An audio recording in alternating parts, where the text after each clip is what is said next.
네, 이하 소멸과 계엄 세계관의 출현 이야기 세 번째 이어서 말씀 좀 드릴게요. 자, 지난번에 이 사물의 소멸과 거리의 폐기, 그다음에 모든 것이 상품이 변해가는 시대적 상황에 대한 그 말씀을 좀 드렸는데요.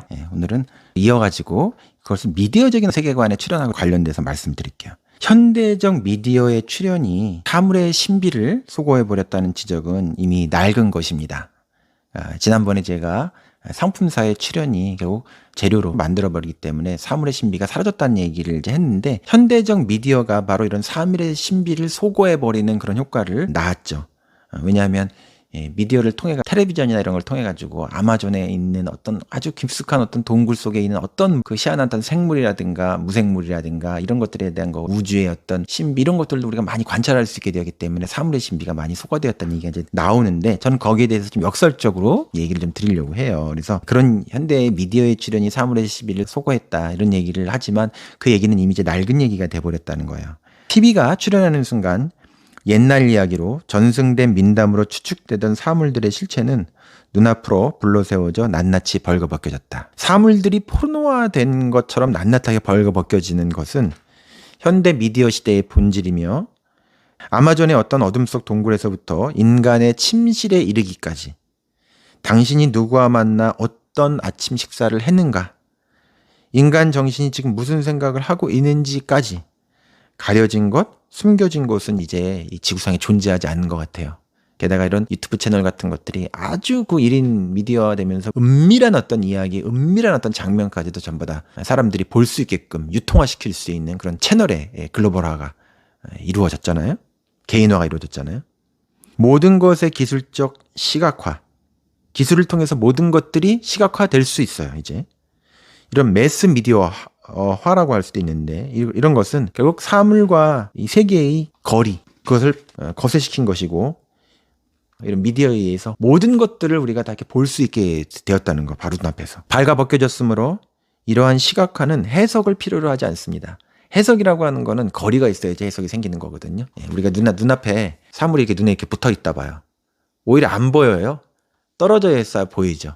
그리고 떨어져 있어야 이렇게도 볼 수 있고 이렇게도 볼 수 있고 이렇게 여러 가지 각도로 볼 수 있잖아요. 거리가 있어야 여러 각도로 보기 때문에 다각도의 해석이 열리게 되는 거거든요. 근데 완전히 낱낱한 사물을 이렇게 시각화시켜 버리면은 해석을 하기 어렵고, 해석을 사람들이 필요로 하지 않아요. 왜냐하면 우리가 낱낱하게 봤기 때문에 그 사물에 대해서 안다고 생각을 하거든요.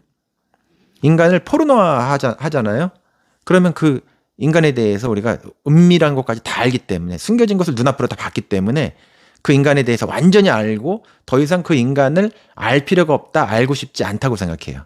다 안다고 생각해요. 이게 바로 포르노화인데, 인간도 포르노가 되면 그렇게 되지만 사물도 마찬가지다. 그래서 이 해석은 사물과 우리 머릿속에서 일어나는 인지적인 능력 사이에서 일어난 어떤 그 거리가 있는데, 그 거리의 간극을 다각도의 방식으로 메우는 지성의 활동이라고 할 수 있습니다. 역설적이게도 사물과 우리의 이 인지 사이에 난 이 간극이 존재하기 때문에 해석이 가능합니다. 철학자 니체는 이 해석을 관점이라고 얘기했어요. 해석이라고 하는 것은 결국 우리가 보는 각도에 따라 가지고 달라지는 것이기 때문에 해석은 바로 관점, 퍼스펙티브다. 사물과 인지하는 주체 사이에 난 이 간극이 존재하지 않으면, 그것이 어떤 신비적 베일에 가려져 있지 않으면, 다시 말하면 사물이 숨겨져 있는 것이 있어야 돼. 우리가 거기에 대해서 모르는 것이 있어야 돼. 가려져 있지 않으면 해석은 불가능합니다.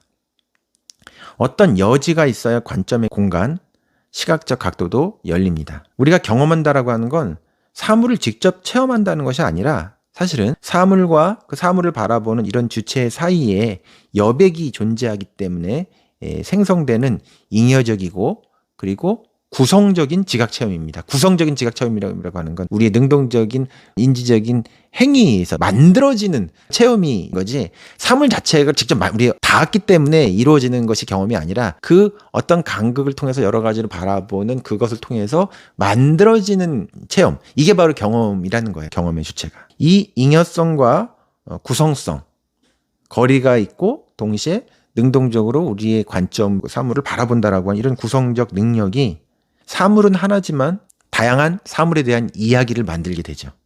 사물은 하나지만 이야기는 다양한 거예요.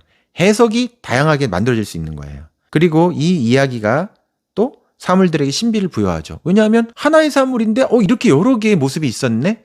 예, 그게 바로 사물의 복합성이 거기 생겨나면서 사물의 신비가 그 복합적 관점에 의해서 나타나는 거예요. 이 신비는 사물을 향한 인간의 해석적 경로를 여러 층으로 개방합니다. 하나의 사물은 그러므로 하나의 정보가 아니에요. 하나의 정보로 사물이 환원되지 않습니다. 사물은 그렇기 때문에 하나의 정보가 아니고 다각도의 또 레이어가 있는 세계라고 얘기할 수 있습니다. 세계예요, 세계. 사물 자체가. 사물의 상실은 그러므로 우리가 세계를 상실하는 것이라고 할 수 있습니다. 해석의 여지가 없는 이 시대에 해석하는 비평가의 역할이 필요할까요? 저 같은 비평가의 역할이 점점 필요 없어지는 시대가 되는 거죠. 그래서 이제는 유튜브의 크리에이터들이 스토리를 그냥 요약해줘요. 스토리도 하나의 사물이잖아요. 하나의 정보를 요약해주는 거예요. 해석해주는 것이 아니라. 또 독자들이 해석을 별로 필요로 하지도 않아요. 어벤져스, DC 유나이티드, 웹소설에 대해 크리에이터들이 가장 많이 얘기를 하면서 크리에이터들이 얘기하면서 많이 얘기하는 게 세계관이라는 얘기를 많이 합니다. DC 세계관, 어벤져스 세계관 이런 거 얘기를 하잖아요. 역사를 갖지 못한 아메리카 이주민들이 뉴욕, 뉴 잉글랜드 이런 걸 만들고 스타워즈 같은 영화를 통해서 자기네 나라의 건국의 서사를 스토리텔링 하듯이 오늘날 이 세계관이라는 것만큼이나 이 세계가 상실됐다라고 하는 것을 역설적으로 반증하는 단어가 없습니다. 왜냐? 세계가 상실되었으므로 세계관이란 얘기를 하지만 이 세계가 더 이상 해석될 여지가 없기 때문에 이 세상에 대한 이야기가 없기 때문에 그런 공상적 세계관이 등장을 해요. 그러니까 세계관만큼이나 이 세계가 상실되었다라고 하는 것을 보여주는 것도 없죠. 그 DC 세계관이나 어벤져스 세계관에서 우리가 해석이라는 얘기를 하는 거는 저 같은 해석을 전문적으로 하는 이런 비평가 입장에서 보면은 유치한 면이 좀 있다고 할까요? 자, 세계가 상실되었으므로 세계에 대한 이야기 해석도 불필요합니다. 대신 스토리텔링을 해야 될 필요가 있는 거죠. 해석이 아니라 스토리텔링. 이야기보다 스토리텔링이란 말을 더 많이 써요. 이야기가 사라졌으므로 이야기를 가곡고 조작해야 되는 거죠. 사물과 세계에 기초한 이야기가 아니라 허상을 가공하는 이야기의 제조, 이야기의 공장 속에서 이야기를 제작하는 거예요. 이 세계의 이야기성 자체가 상실됐기 때문에 이야기를 어떤 공장에서 제조하는 것처럼 제작하는 것이 바로 이 스토리텔링이라고 할 수 있거든요. 스토리텔링은 사물 세계의 실제 사물 세계가 가지고 있는 모습이나 신비를 반영하는 것도 아니고 그 사물 세계가 가지고 있는 복합적인 것을 경험하게 하는 것도 아니고 그 사물 세계를 통해서 우리가 살고 있는 이 현실을 추론하게 만드는 것도 아니고 사유하게 하지도 않아요. 그러니까 이야기하고 스토리텔링이라는 건 되게 다른 거거든요. 사물 세계와 무관하게 생각을 몰입하게 하는 것.